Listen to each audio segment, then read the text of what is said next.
வணக்கம். என் பேரு சுந்தரி. நான் 12வது படிக்கிறேன். என் ஊரு ஆற்காடு பக்கத்துல இருக்க ஒரு சின்ன கிராமம். ஒரு நாள் எங்க வாழ்க்கையே புரட்டி போடுற மாதிரி ஒரு சம்பவம் நடந்துச்சு. அம்மாவுக்கு வயிறு வலின்னு ஆற்காடுல இருக்கக்கூடிய அரசு மருத்துவமனைக்கு கூட்டிட்டு போனேன். அங்க எங்க அம்மாவை உள்ள அழைச்சிட்டு போக ஒரு ஸ்ட்ரக்சர் கூட இல்ல. 3 மணி நேரமா எங்க அம்மா வலியில துடிச்சாங்க.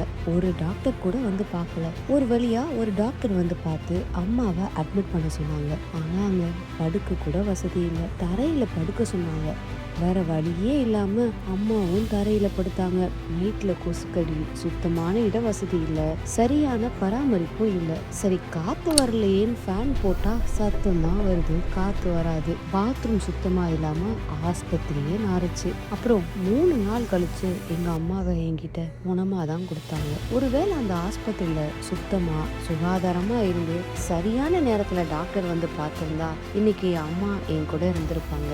ஆற்காடுல 10 வருஷமா ஆட்சியில இருந்தவங்க எனக்கு செஞ்ச விஷயம் என்னன்னா, எங்க அம்மாவை பணமா கொடுத்ததுதான். என்ன போல இதுக்கப்புறம் மருத்துவ வசதியினால அப்பாவையே இழந்து அம்மாவையே இழந்து எந்த ஒரு குழந்தையும் ஆற்காடு தொகுதியில வளரக்கூடாது. ஆரோக்கியமான ஆற்காடு உருவாக வாக்களிப்போம் இரட்டை இலைக்கு.